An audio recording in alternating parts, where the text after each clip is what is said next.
warahmatullahi wabarakatuh.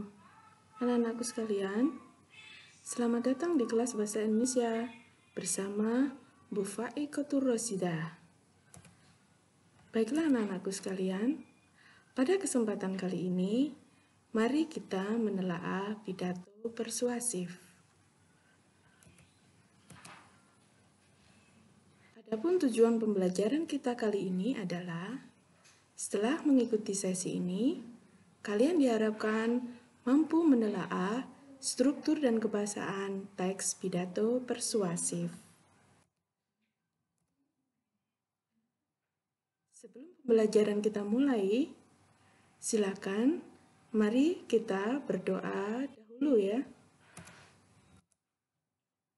Berdoa mulai.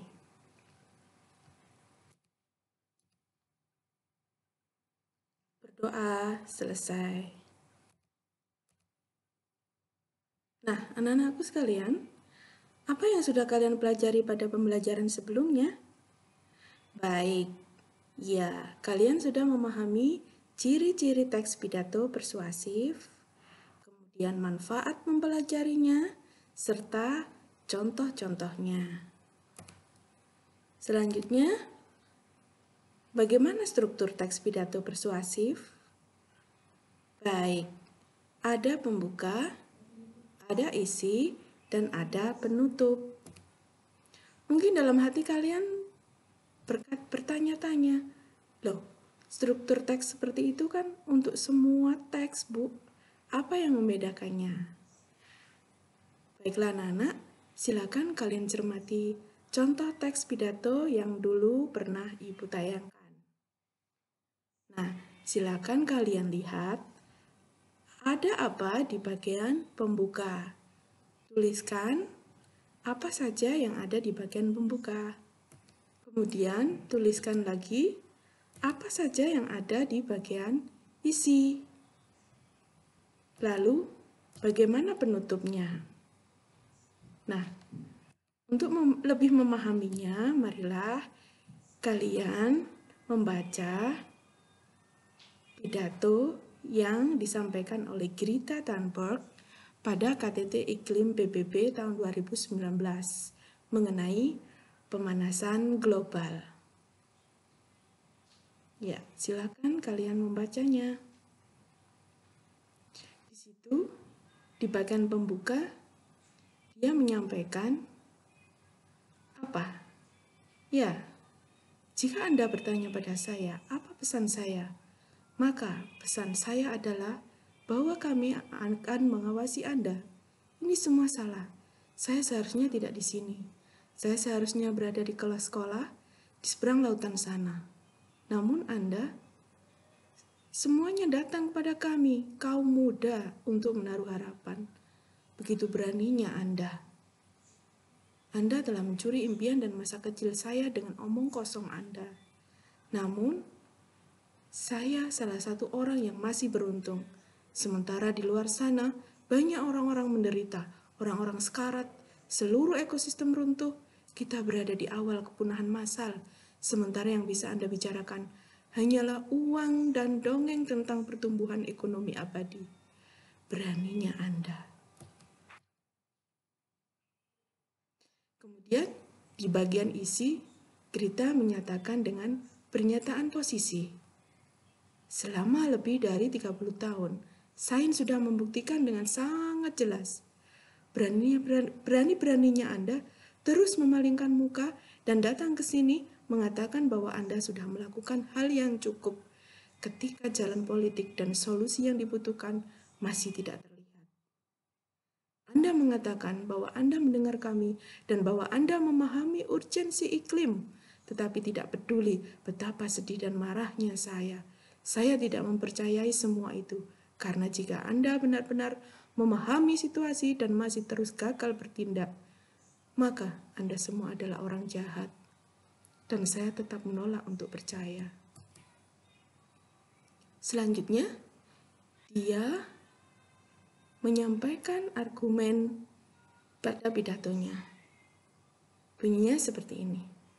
Gagasan populer untuk memangkas emisi udara hingga setengahnya dalam 10 tahun hanya memberi kita peluang 50% untuk tetap berada di bawah suhu 1,5 derajat Celcius dan memiliki resiko untuk memicu reaksi berantai yang tidak dapat diubah di luar kendali manusia. 50% mungkin dapat diterima oleh Anda, tetapi angka-angka itu tidak termasuk titik kritis sebagian besar putaran umpan balik dan pemanasan tambahan lainnya yang disebabkan oleh polusi udara beracun yang merupakan aspek keadilan dan hukum iklim. Mereka juga mengandalkan generasi saya yang harus menghisap ratusan miliar ton CO2 dari udara dengan teknologi yang nyaris tidak ada. Jadi, risiko 50% sama sekali tidak dapat diterima oleh kami yang harus hidup dengan konsekuensinya. Untuk memiliki peluang 67% agar tetap berada di bawah kenaikan suhu global 1,5 derajat, usaha terbaik yang diberikan oleh panel antar pemerintah tentang perubahan iklim dunia masih memiliki 420 gigaton CO2 yang tersisa untuk dipancarkan kembali pada 1 Januari 2018. Bahkan saat ini angka itu sudah turun hingga kurang dari 350 gigaton saja. Kemudian dia melanjutkan dengan penguatan pernyataan posisi. Beraninya Anda berpura-pura bahwa ini semua dapat diselesaikan hanya dengan bisnis seperti biasa dan beberapa solusi teknis kecil lainnya. Dengan tingkat emisi saat ini, sisa anggaran CO2 akan sepenuhnya hilang dalam waktu kurang dari 8,5 tahun.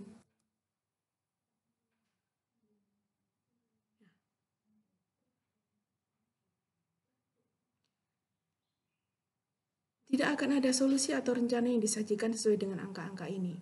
Di sini, hari ini, karena angka-angka itu tidaklah cukup, Anda semua seakan masih belum cukup dewasa untuk mengatakannya dengan apa adanya. Kemudian, si Grita menutup pidatonya dengan kata-kata kalimat seperti ini. Anda mengecewakan kami. Tetapi para pemuda mulai memahami pengkhianatan Anda. Mata semua generasi mengenai masa depan menuju pada Anda. Dan jika Anda memilih untuk mengecewakan kami, saya katakan, kami tidak akan pernah memaafkan Anda. Kami tidak akan membiarkan Anda lolos begitu saja. Di sini, saat ini adalah di mana kita menarik garis. Dunia sedang dibangun dan perubahan akan datang, suka ataupun tidak. Terima kasih. Pesan ini disampaikan Grita pada KTT Iklim yang dihadiri oleh para presiden-presiden atau pemimpin-pemimpin dunia. Dia mengharapkan mereka memiliki kepedulian yang tinggi terhadap pemanasan global dan perubahan iklim. Nah, bagaimana cara menganalisis struktur teks pidato persuasif tersebut? Ini adalah contoh bagaimana kalian nanti membuat analisis struktur teks pidato persuasif. Silakan dibaca dan diperhatikan dengan baik-baik ya anak-anak. Oke, yang pertama, poin penting dari pidato di atas, selain menggunakan data yang akurat untuk menyokong argumen persuasinya, adalah bagaimana Grita memanfaatkan kecaman sebagai motivasi terhadap semua kalangan. Tahu kata-kata kecamannya tadi? Iya, ada berani-beraninya Anda, seperti itu. Kemudian ada motivasi itu ya, motivasi tersebut berupa apa motivasinya? Yaitu berupa ajakan untuk ikut berjuang terhadap kaum muda dan kritik tajam yang objektif terhadap para pemimpin yang tidak hanya menyudutkan seseorang atau suatu instansi saja. Jadi dia menggunakan data-data yang akurat di dalam pidatonya sehingga orang akan membenarkan apa yang akan disampaikannya. Kemudian pidato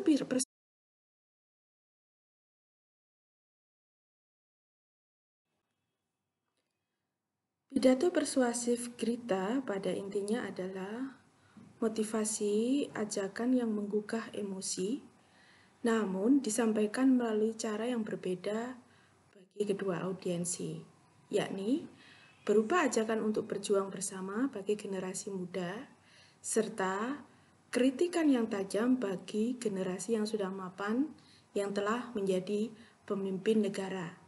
Jadi ada dua sisi yang dia ingin ketuk atau yang ingin dia ajak, yaitu para pemimpin dunia sebagai generasi yang mapan, ya, generasi yang saat ini sedang berada di pucuk pimpinan, yang memiliki kewenangan kebijakan untuk mengubah negaranya, dan para generasi muda seusia kita ataupun remaja-remaja yang sepaham dengan dirinya, juga yang remaja-remaja yang lain, untuk tetap ikut peduli pada kelestarian lingkungan.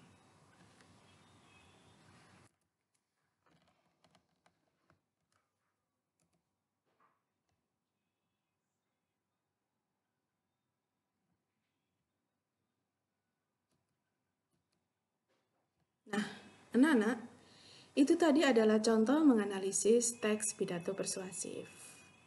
Sudah lengkap kan contoh Ibu? Bagaimana? Kalian sudah siap menelaah struktur teks pidato persuasif? Iya. Nanti akan ada lembar kerja tersendiri yang di sana kalian akan ada petunjuk dan cara mengerjakan serta teks pidato persuasifnya. Silakan kalian analisis masing-masing bagiannya, baik itu di bagian pendahuluan yang tadi ada apa saja di bagian pendahuluan, kemudian ada bagian isi, serta penutupnya. Nah, masing-masing bagian jelaskan dengan bukti-bukti yang akurat yang ada di dalam teks tersebut. Kemudian tuliskan dengan jelas, ya, masing-masing bagiannya, seperti yang telah Ibu contohkan tadi. Oke, anak-anak.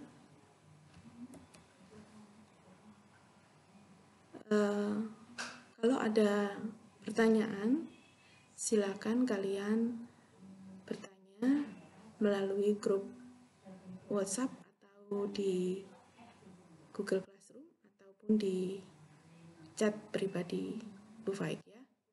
Kemudian tugas kalian sesuai dengan yang ada di petunjuk lembar kegiatan siswa, serta di situ juga ada durasi kapan harus terakhir kalian kumpulkan. Tolong ikuti petunjuknya dengan benar, ya. Baiklah anak-anakku, selamat belajar. Semoga sukses buat kalian semua. Nah, sebelum pembelajaran kita akhiri, silakan kalian tuliskan apa yang sudah kalian pelajari hari ini, kemudian apa yang belum kalian pahami. Terima kasih. Sampai jumpa lagi dengan pembelajaran bahasa Indonesia selanjutnya. Wassalamualaikum warahmatullahi wabarakatuh.